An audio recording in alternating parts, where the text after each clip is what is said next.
semplicemente expressar minha felicidade, minha alegria de estar aqui e de poder participar desse encontro com vocês no aniversário da Diocese de Marília.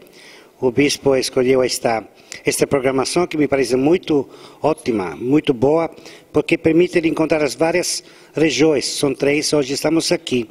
Celebramos a missa nesta linda catedral e temos também a possibilidade de poder rezar junto, que é a coisa mais importante. Louvar a Deus para o caminho, mas também pedir a Deus a força e as graças necessárias para poder continuar este caminho sempre com mais ardor, com mais empenho, com mais carinho. Lembrando sempre que este caminho tem que ir rumo a Ele, até Ele, porque Ele é a fonte, é a fonte de toda a nossa graça, de todo o nosso empenho.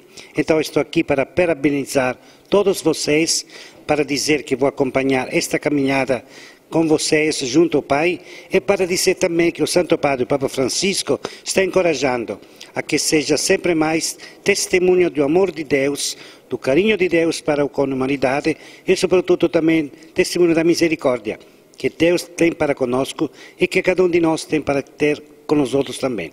Vai na frente Marília, vai na frente regional, esta zona pastoral, esta região episcopal, e acompanha o bispo, acompanha o clero, acompanha os religiosos e acompanhamos todos juntos esta igreja que ainda é jovem, ainda é nova e que tem tanto caminho a fazer ainda. Que Deus os abençoe e feliz domingo a todos.